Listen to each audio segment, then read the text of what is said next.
So how do you go ahead and buy a home in such a hot seller's market that Burlington and its surrounding cities are in currently? As look, I understand it's completely frustrating to put in offer after offer after offer only to lose out on homes that you thought were once in your price range go for well over asking. So in today's video, I'm going to be giving you my top tips to help secure homes for my buyers in this hot seller's market.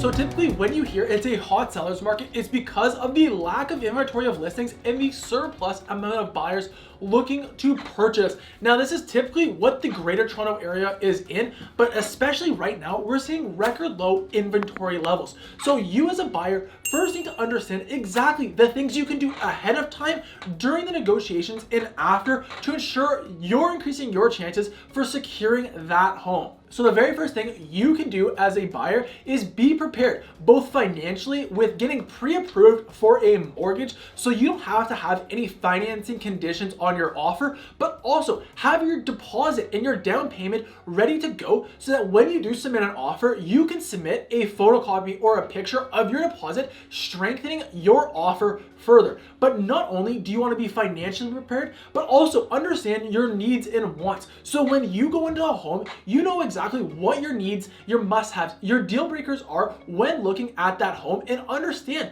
what allowable commute times you're willing to have in order to go look and make a decision on whether or not you're looking to put an offer in a home.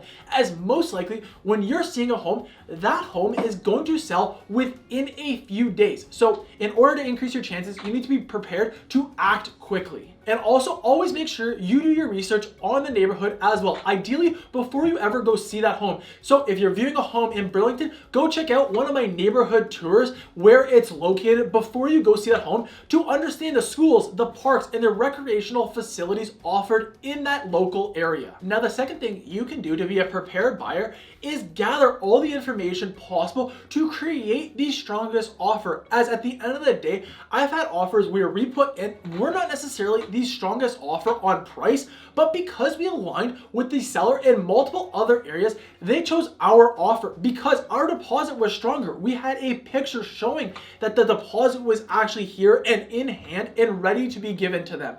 We were aligned closer with the possession date, as you don't know if the seller has already bought another home or maybe has a pre-construction on the way with an ideal deadline. These are things your agent should be working towards in finding more details, not only about what the seller's alignment are, but also what the competition is on that home, how many offers are competing, when that irrevocable is. And as your agent is gathering more information and as you walk through their home, you're gonna notice a few things. Are they a retired couple that maybe is now empty nesters and is looking to downsize? Then that's gonna play into my third tip, which is to personalize the transaction either by writing a letter, which is pretty standard, and a lot of people say, well, this really doesn't do much. Well, yes, a purchase price is of course going to be valued more. Anything to build a deeper relationship with the seller is only going to help further your case. So while I do recommend everyone write a letter, at least to give it to the seller, what I'd further encourage you to do, and not many people are doing it, is create a short, maybe 30-second, 60-second video introducing yourself to the seller and explaining who you are, a little bit about your backstory, and why you think their home is perfect for you. Because at the end of the day, people want to do business and transactions with people they know, like, and trust. And this only builds up the like and trust factor. Now, the next thing you can do is put in a preemptive or bully offer. So typically in these hot markets, there's an offer date where the seller selects to review all offers. However, let's say you saw this home come on the market, you saw it the first day and fell in absolute love with it. What you can do is put a preemptive offer or a bully offer in where you say, hey, I'm putting an offer in today. It is expiring at midnight. This is a great way to avoid multiple offer situations, or at least reduce the amount of offers that come in on a home. Now, the downside of a preemptive offer is because you are forcing the seller's hands, you are gonna have to give a slightly bit more to the seller because at the end of the day, they're giving up that offer date review. And that's why tip number one is so important of being prepared, so that if you do find a home you love, you can put in an offer reducing your competition. And even if if the seller rejects your bully offer, you can still come in on offer date. Now, this actually happened with one of my past clients, and while we did get rejected our bully offer, one of the reasons was because my clients were very firm on that they need the home inspected.